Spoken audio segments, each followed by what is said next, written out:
ನನ್ನ ಆತ್ಮೀಯ ವೀಕ್ಷಕ ಬಂಧುಗಳಿಗೆ ಅನಂತ ನಮನಗಳು.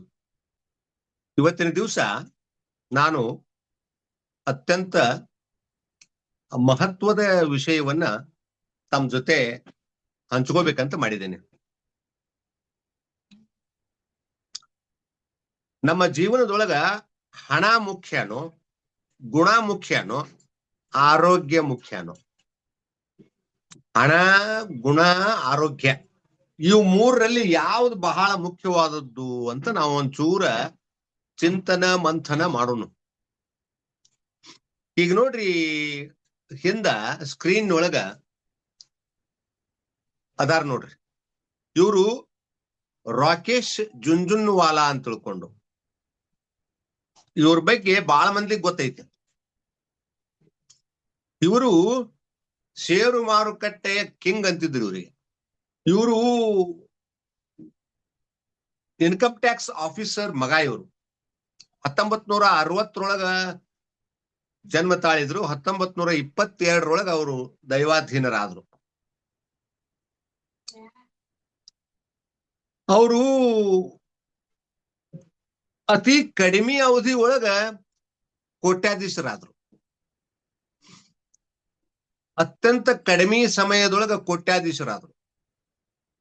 ಅಂದ್ರ ಷೇರು ಮಾರುಕಟ್ಟೆಯಲ್ಲಿ ಜಾಣತನದಿಂದ ತಾವು ಹೂಡಿಕೆಯನ್ನ ಮಾಡಿ ಲಾಭವನ್ನು ಪಡೆದು, ತಾವಷ್ಟ ಲಾಭವನ್ನು ಪಡೀಲಿಲ್ಲ, ತಮಗ ಬೇಕಾದವರಿಗೆ ಕೆಲವರಿಗೆ ಲಾಭ ಆಗುವಂಗ ಸಹಾಯ ಕೂಡ ಮಾಡಿದ್ರು. ಅವ್ರು ತಮ್ಮ 40ನೇ ವಯಸ್ಸಿನಾಗ 40,000 ಕೋಟಿ ರೂಪಾಯಿಗಳನ್ನ ಗಳಿಕೆ ಮಾಡಿದ್ರು. ಅವ್ರ ಅಂಡರದಾಗ ಒಂದು 7-8 ದೊಡ್ಡ ದೊಡ್ಡ ಕಂಪನಿಗಳು ಇದು. ಮಹಾ ಮೇಧಾವಿ, ತುಂಬಾ ಚಾಣಾಕ್ಷರು. ಆದ್ರ ಅವರಿಗೆ ಪ್ರತಿ 15 ನಿಮಿಷಕ್ಕೆ ಒಂದು ಸಿಗರೇಟ್ ಬೇಕಾಗ್ತಿತ್ತು. ಪ್ರತಿ ಅರ್ಧ ಗಂಟೆಗೆ ಅಥವಾ 1 ಗಂಟೆಗೆ ಒಂದು ಪೆಗ್ಗು ಡ್ರಿಂಕ್ಸ್ ಬೇಕಾಗ್ತಿತ್ತು ಅವರಿಗೆ. ಏನೋ ಅವ್ರಿಗೊಂದು ಹಾಬಿ ಹೋಗಿ ಹ್ಯಾಬಿಟ್ ಆಯ್ತದು. ಅವರು ಸಾಕಷ್ಟು ದುಡ್ಡು ಗಳಿಸಿದ್ರು. ಅವರ 50ನೇ ವರ್ಷನೊಳಗ ಅವ್ರಿಗೆ ಅವರ ಸ್ನೇಹಿತರು ಮತ್ತು ಒಡನಾಡಿಗಳು ಮತ್ತು ಸಹ ಉದ್ಯೋಗಿಗಳು ಅವರೆಲ್ಲ ಸೇರ್ಕೊಂಡು ಸಕ್ಸಸ್ಫುಲ್ ಮ್ಯಾನ್ ಅಂತ ತಿಳ್ಕೊಂಡು ಒಂದು ದೊಡ್ಡ ಸನ್ಮಾನ ಸಮಾರಂಭವನ್ನು ಮಾಡಿದ್ರು. ಸಕ್ಸಸ್ಫುಲ್ ಮ್ಯಾನ್ ಅಂತೇಳಿ. ಆ ಸಮಾರಂಭದೊಳಗ ನಮ್ಮ ರಾಕೇಶ್ ಜುಂಜುನ್ವಾಲಾ ಅವರು ಒಂದು ಅದ್ಭುತವಾದಂತಹ ಮಾತನ್ನ ಹೇಳ್ತಾರ. ಏನ್ ಹೇಳ್ತಾರಪ್ಪ ಅವ್ರಂತಂದ್ರ, ಸಹೋದ್ಯೋಗಿಗಳೇ, ಮಾನ್ಯರೇ, ನೀವೆಲ್ಲಾ ಪ್ರೀತಿಯಿಂದ ನನ್ನನ್ನ ಕರ್ಕೊಂಡು ಬಂದು ಸಕ್ಸಸ್ಫುಲ್ ಮ್ಯಾನ್ ಅಂತ ತಿಳ್ಕೊಂಡು, ಅಂದ್ರೆ ಯಶಸ್ವಿ ಮನುಷ್ಯ ಅಂತ ತಿಳ್ಕೊಂಡು ನನಗೊಂದು ಬಿರುದನ್ನ ಕೊಟ್ಟು ಸನ್ಮಾನ ಮಾಡ್ತಾ ಇದ್ದೀರಿ. ಬಹಳ ಸಂತೋಷದ ವಿಚಾರ. But I am not A successful man. ನಾನು ನಿಜವಾಗಲೂ ಯಶಸ್ವಿ ಮನುಷ್ಯ, ಯಶಸ್ವಿ ವ್ಯಕ್ತಿ ಅಲ್ಲ ಅಂತ ಹೇಳಿದ್ರು. ಯಾಕಂತ ಕೇಳಿದ್ರ, ಬದುಕಿನಲ್ಲಿ ಕೇವಲ ನಾವು ಹಣವನ್ನ ಸಂಪಾದನೆ ಮಾಡಿದ್ರೆ ಮಾತ್ರ ಸಕ್ಸಸ್ಫುಲ್ ಮ್ಯಾನ್ ಆಗಲ್ಲ ಅಂತ ಹೇಳಿದ್ರು. ಸಕ್ಸಸ್ಫುಲ್ ಮ್ಯಾನ್ ಅಂದ್ರ ಸರ್ವತೋಮುಖ ಅಭಿವೃದ್ಧಿ ಇರಬೇಕು.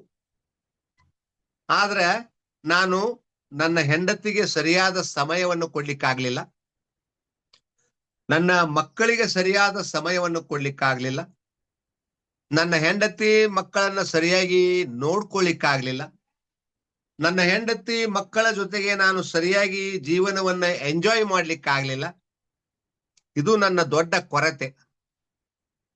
ಈಗ ನಾನು ಬಹಳ ತಪ್ಪು ಮಾಡಿದ್ದೀನಿ ಅಂತ ಅನಿಸ್ತಾ ಇದೆ. ಹೀಗಿದ್ದಾಗ ನಾನು ಹೇಗೆ ಸಕ್ಸಸ್ಫುಲ್ ಮ್ಯಾನ್ ಆಗ್ತೀನಿ ಅಂತ ಹೇಳ್ತಾರವ್ರು. ಈ ಮಾತನ್ನ ಕೇಳಿದಾಗ ಬಹಳ ಖುಷಿ ಆಗ್ತದ ನಮಗ.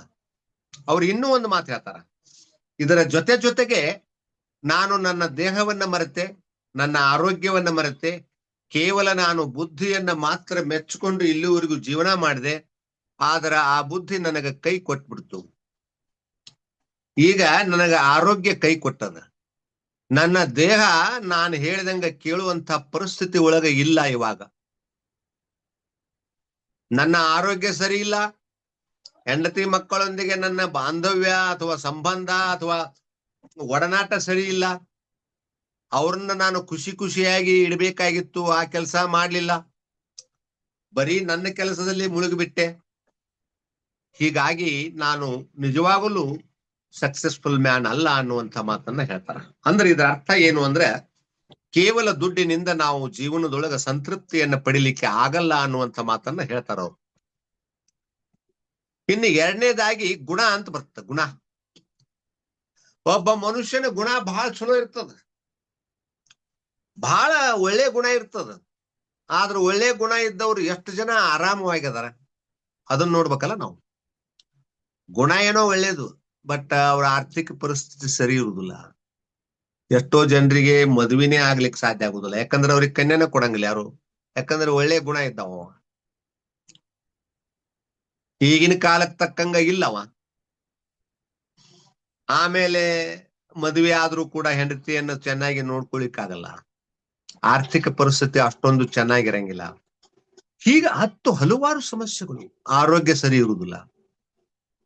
ವಿಭಿನ್ನವಾದಂತಹ ಸಮಸ್ಯೆಗಳೊಂದಿಗೆ ಬದುಕನ್ನ ನೂಕಬೇಕಾಗ್ತದೆ. ಯಾರು? ಗುಣವಂತರು. ಅವರೆಲ್ಲ ಗುಣವಂತರು, ಒಳ್ಳೆಯವರು, ಬಹಳ ಚಲೋ, ಯಾರಿಗೂ ಅನ್ಯಾಯ ಮಾಡಂಗಿಲ್ಲ. ಬಟ್ ಅವ್ರಿಗೆ ಅನ್ಯಾಯ ಆಗ್ತಾ ಇರ್ತದೆ. ಅದು ಕೂಡ ಅಷ್ಟೊಂದು ಮಹತ್ವದ್ದಲ್ಲ, ಅಥವಾ ಮಹತ್ವದ್ದಂತ ಹೇಳುನು. ಆದ್ರೆ ಹಣಕ್ಕಿಂತಲೂ ಗುಣ ಬಹಳ ಮುಖ್ಯವಾದದ್ದು, ಅಷ್ಟು ಹೇಳ್ಬೋದು. ಸೆಕೆಂಡ್ ಪ್ರೈಸ್ ಕೊಡ್ಬೋದು ಅದಕ್ಕೆ. ಇನ್ನು ಫಸ್ಟ್ ಪ್ರೈಸ್ ಯಾವ್ದಕ್ಕೆ ಸಿಗುತ್ತಪ್ಪ ಅಂದ್ರೆ ಆರೋಗ್ಯಕ್ಕೆ ಸಿಗುತ್ತೆ. ಯಾಕಂದ್ರ ಒಬ್ಬ ಮನುಷ್ಯ ಸರ್ವತೋಮುಖವಾಗಿ ಅಭಿವೃದ್ಧಿಯನ್ನು ಹೊಂದಬೇಕಪ್ಪ ಅಂದ್ರೆ ಅವನ ಆರೋಗ್ಯ ಚೆನ್ನಾಗಿರ್ಬೇಕು. ಅವನ ಆರೋಗ್ಯ ಅಂದ್ರ ಬರೀ ದೈಹಿಕ ಆರೋಗ್ಯ ಮಾತ್ರ ಅಲ್ಲ, ಮಾನಸಿಕ ಆರೋಗ್ಯ ಕೂಡ ಚೆನ್ನಾಗಿರ್ಬೇಕಾಗ್ತದೆ. ಒಬ್ಬ ಮನುಷ್ಯನ ದೈಹಿಕ ಮಾನಸಿಕ ಆರೋಗ್ಯ ಚೆನ್ನಾಗಿತ್ತು ಅಂತಂದ್ರ, ಸಮೃದ್ಧವಾಗಿತ್ತಪ್ಪ ಅಂದ್ರ, ಅವನು ಬಹಳ ಸುಖಮಯವಾದಂತಹ ಜೀವನವನ್ನ ಸಾಧಿಸ್ಲಿಕ್ಕೆ, ಬದುಕನ್ನ ಸಾಧಿಸ್ಲಿಕ್ಕೆ, ದುಡ್ಡು ಗಳಿಸ್ಲಿಕ್ಕೆ, ಗುಣವನ್ನ ಗಳಿಸ್ಲಿಕ್ಕೆ, 4 ಮಂದಿಗೆ ಸಹಾಯ ಮಾಡ್ಲಿಕ್ಕೆ ಎಲ್ಲ ರೀತಿಯ ಉಪಯೋಗ ಆಗ್ತದ. ಅಂದ್ರ ಮುಖ್ಯ ಅನ್ನೋದು ನಮ್ಮ ಈ ದೇಹದಲ್ಲಿ ಆರೋಗ್ಯ, ದೈಹಿಕ ಆರೋಗ್ಯ ಮತ್ತು ಮಾನಸಿಕ ಆರೋಗ್ಯ. ಒಬ್ಬ ಮನುಷ್ಯನಿಗೆ ಸಾಕಷ್ಟು ದುಡ್ಡು ಇರ್ತದ, ಆದ್ರ ಅವನಿಗೆ ಎಂಜಾಯ್ಮೆಂಟ್ ಮಾಡಕ್ ಟೈಮ್ ಇರಂಗಿಲ್ಲ. ಇನ್ನೊಬ್ಬ ಬಹಳ ಒಳ್ಳೆ ಗುಣವಂತ ಇರ್ತಾನ, ಅವನಿಗೆ ಎಂಜಾಯ್ ಮಾಡ್ಬೇಕಂದ್ರೆ ದುಡ್ಡು ಇರಲ್ಲ. ಮತ್ತೊಬ್ಬನಿಗೆ ಆರೋಗ್ಯ ದುಡ್ಡು ಎರಡೂ ಐತಿ, ಅವನಿಗೆ ಸಮಯ ಇಲ್ಲ, ಟೈಮ್ ಇರಂಗಿಲ್ಲ ಅವ್ರಿಗೆ ಎಂಜಾಯ್ ಮಾಡ್ಲಿಕ್ಕೆ. ಹೆಂಡತಿಗೆ ಮಕ್ಕಳಿಗೆ ಕರ್ಕೊಂಡು ಅಡ್ಡಾಡ್ಲಿಕ್ಕೆ, ಎಂಜಾಯ್ ಮಾಡ್ಲಿಕ್ಕೆ ಅವ್ರಿಗೆ ಟೈಮ್ ಇರಂಗಿಲ್ಲ. ಅದಕ್ಕ ಆರೋಗ್ಯ ಅನ್ನೋದು ಬಹಳ ಮುಖ್ಯ ಅನ್ನುವಂಥ ಮಾತನ್ನ ಹೇಳ್ತೀನಿ. ನಾವು ಆರೋಗ್ಯವಾಗಿದ್ದೀವಪ್ಪ ಅಂದ್ರೆ ಎಲ್ಲವನ್ನ ಮಾಡ್ಲಿಕ್ಕೆ ಸಾಧ್ಯದ. ದಯವಿಟ್ಟು ಸಬ್ಸ್ಕ್ರೈಬ್ ಆಗ್ರಿ, ಲೈಕ್ ಮಾಡ್ರಿ, ಶೇರ್ ಮಾಡ್ರಿ, ನಮ್ಗೆ ಸಪೋರ್ಟ್ ಮಾಡ್ರಿ ಅಂತ ಹೇಳ್ತಾ ನನ್ನ ಈ ಮಾತುಗಳನ್ನು ಮುಗಿಸ್ತಾ ಇದ್ದೀನಿ sir. Thank you sir, thank you very much. ಮುಂದಿನ ವಿಡಿಯೋದಲ್ಲಿ ಭೇಟಿ ಆಗೋಣ.